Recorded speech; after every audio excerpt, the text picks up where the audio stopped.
ताज नगरी आगरा में प्रथम चरण यानी 10 फरवरी को मतदान होना है। यही वजह है कि प्रत्याशी अपनी जीत के लिए गांव-गांव जाकर जनसंपर्क कर रहे हैं। फतेहाबाद विधानसभा के कांग्रेस प्रत्याशी होतम सिंह निषाद ने भी जनसंपर्क को गति दे दी है।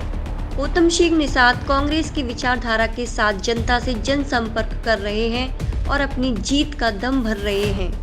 होतम सिंह निषाद ने मीडिया से रूबरू होते हुए कहा कि मैं पूर्ण बहुमत से विजयी होता हूं तो यहां की शिक्षा व्यवस्था को ठीक करने के लिए ध्यान दिया जाएगा व बेरोजगारी को खत्म करने के लिए क्षेत्र में फैक्ट्री सेटअप की जाएंगी, जिससे किसानों को सीधा लाभ होगा। इसके अलावा सड़क, पानी, बिजली पर भी ध्यान दिया जाएगा। यूपी 2022 के चुनावों की जैसे जैसे प्रथम चरण की चुनावी जो तारीखें नज़दीक आती जा रही है, वैसे वैसे सभी राजनीतिक प्रत्याशियों के लोग जो हैं वो दर लोगों के जा रहे हैं, जनसंपर्क कर रहे हैं। इसी बीच हमारे साथ मौजूद है कांग्रेस के प्रत्याशी होतम सिंह जी। आइए हम इनसे बात करेंगे कि क्या कुछ जनता के मुद्दे निकल के आ रहे हैं, कि आखिर क्या जनता देखकर इस बार वोटिंग करेगी, क्या कहना चाहेंगे सर? सभी से पहले तो मैं इस चैनल के माध्यम से सभी दर्शकों को बधाई देना चाहूँगा और मैं एक निवेदन भी करना चाहूँगा कि सभी सम्मानित मतदाताओं से कि यदि किसी कारणवश समय के अभाव के कारण मैं नहीं पहुँच पाऊँ तो मेरा ये निवेदन है कि आप 10 तारीख को होने वाले मतदान के दिन हाथ के बटन को दबाकर मुझे पहले अपना आशीर्वाद देकर मुझे अनुग्रहित करें।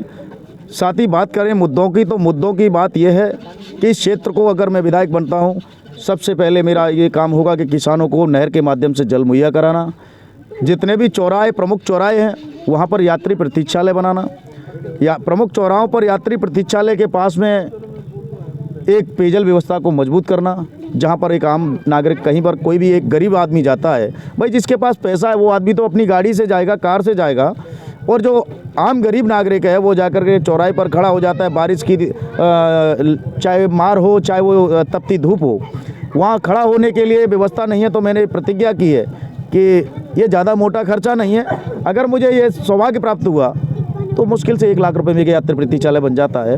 और एक मशीन की बात करें अपने आरओ वाली, तो वो भी 1 लाख के आसपास आ जाती है। तो यानी कि एक प्रमुख चौराहे पर 2 लाख रुपए खर्च करके मैं 30 चौराहे प्रमुख है हमारे विधानसभा फतेहाबाद में, तो लगभग ये 60 लाख रुपए में इतना बड़ा विकास दिखाई देगा कि हमारे लोगों को एक बहुत बड़ा एक मौका मिलेगा कि कम से कम ये धूप से, बरसात से, सर्दी से वहाँ पर एक पॉइंट बैठने का मिलेगा और वहाँ पर आए दिन पानी पीने के लिए मिलेगा। तो ये मेरा एक अंदर की सोच है, भावना है कि हर व्यक्ति के लिए मैं सम्मान कर पाऊँ।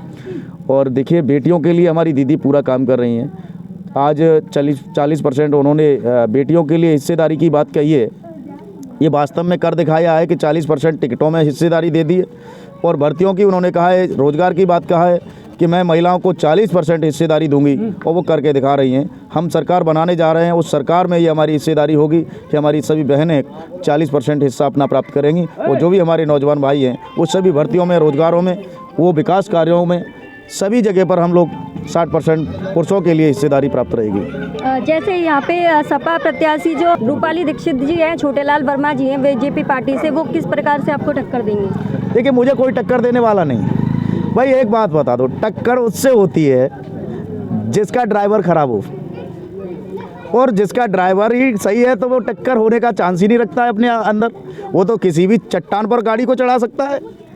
मुझे टक्कर का इन लोगों से बिल्कुल भरोसा नहीं है, क्योंकि इनको टक्कर नहीं मानता हूँ। ये तो कम से कम 20-25 हज़ार वोटों से पीछे रहेंगे। आस्थावादी है, मतलब राम मंदिर या अनेक मुद्दों को लेकर, जैसे देखिए मैडम, मैं आपको एक बता देना चाहूँगा, ये राम मंदिर मैं बहुत करीब हूँ, क्योंकि मैं निषाद हूँ ना भाई। केवट तो हम हैं, भगवान को पार हमने किया, वो हमको भगवान ने पार किया है। हम लोग भगवान से आस्था ज़्यादा रखते हैं, लेकिन उससे भी बड़ी आस्था रखते हैं ये छोटे छोटे ननिहाल बच्चों की।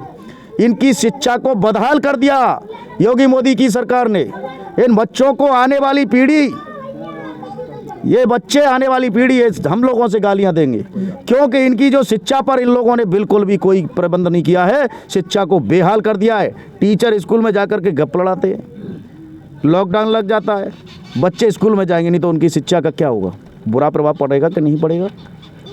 मेरा प्रथम मुद्दा ये सबसे बड़ा है कि अगर मैं विधायक बन के जाऊँगा तो या तो इस क्षेत्र में स्कूलों में टीचर, वही भले ही इस मीडिया के माध्यम से सुन लेना, या तो वो टीचर स्कूलों में सही से पढ़ाना शुरू कर दो, अभी से नंबर लगा दो, नहीं तो होतम सिंह अगर एमएलए बन के आएगा तो स्कूल में या तो टीचर रहेगा नहीं पढ़ाएगा तो, या होतम सिंह रहेगा।